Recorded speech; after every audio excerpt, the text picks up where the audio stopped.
Boas palavras para um bom dia.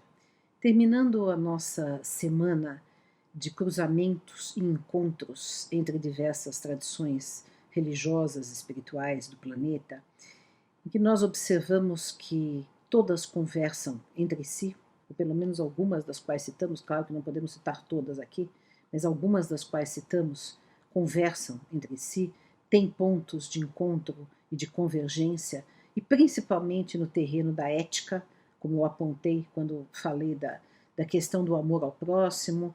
E uma das manifestações do amor ao próximo mais fortes, mais poderosas, é a compaixão.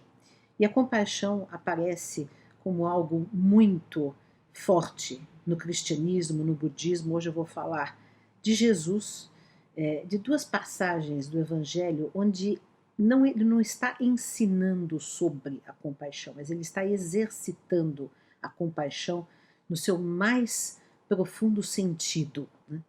E depois eu vou falar aqui uma definição do Dalai Lama, que é budista, sobre a compaixão. Vejam só, aqui da tradução ecumênica da Bíblia, este trecho de Mateus. Jesus chamou seus discípulos e lhes disse: Tenho compaixão desta multidão, pois já faz 3 dias que permanecem comigo e não tenho o que comer. Não quero despedi-los em jejum, poderiam desfalecer pelo caminho. Os discípulos lhe dizem: Onde encontraremos num deserto pão suficiente para saciar tamanha multidão? Jesus lhes disse: Quantos pães tendes? 7, disseram, e alguns peixinhos. Ele mandou a multidão acomodar-se no chão, tomou os 7 pães e os peixes, e depois de ter dado graças, partiu-os, e os dava aos discípulos, e os discípulos às multidões. E todos comeram e ficaram saciados. Recolheu-se o que sobrava dos pedaços, 7 cestos cheios. Ora, os que tinham comido eram 4.000 homens, sem contar as mulheres e crianças. Depois de despedir as multidões, Jesus entrou no barco e foi para o território de Magadã. E uma outra passagem, também de Mateus, que diz o seguinte: Como saíssem de Jericó, uma grande multidão os seguia, e eis que 2 cegos, sentados à beira do caminho, ao saberem que era Jesus quem passava, puseram-se a gritar: Senhor, filho de Davi, tem compaixão de nós. A multidão os repreendia para que se calassem, mas eles gritavam com mais força ainda: Senhor, filho de Davi, tem compaixão de nós. Jesus deteve-se, chamou-os e lhes disse: Que querem que eu faça por vós? Eles lhe dizem: Senhor, que nossos olhos se abram. Tomado de compaixão, Jesus lhes tocou os olhos. Imediatamente recuperaram a vista e eles o seguiram. Mateus também. Vejam, Jesus, como um espírito de luz, como um espírito elevado, ou segundo a doutrina católica, como encarnação divina, seja como for que encaremos Jesus, na minha visão ele tinha completo domínio da matéria, né? Então, ele materializou pães e peixes, ele curava, né, com a simples força da sua mente poderosa que incidia, modificava a própria matéria.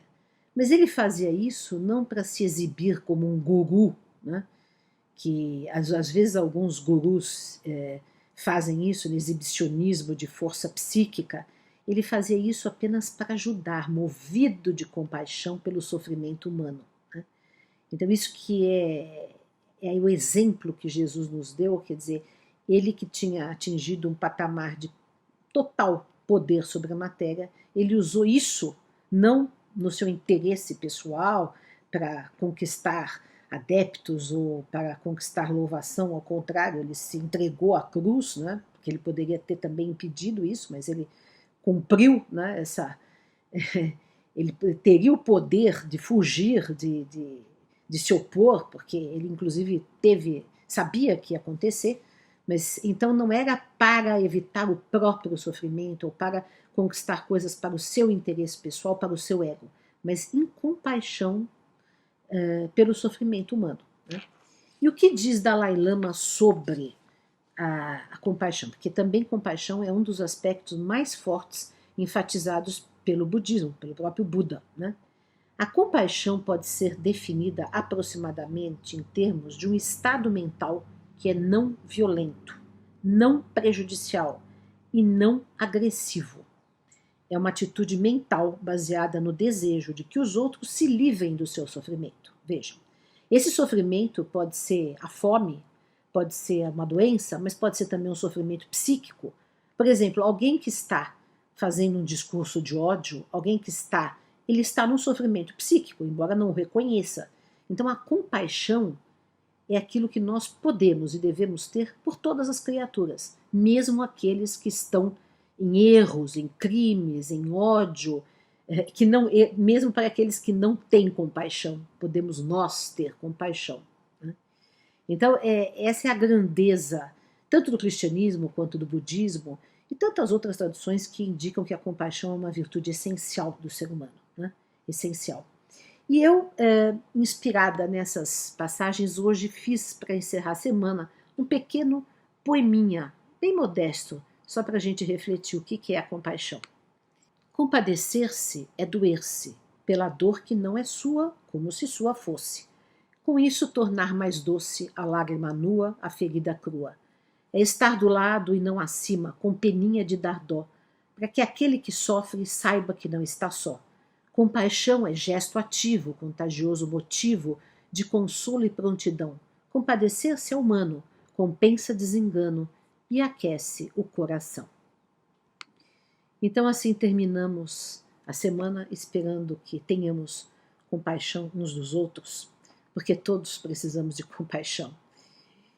E essas foram as nossas boas palavras para um bom dia.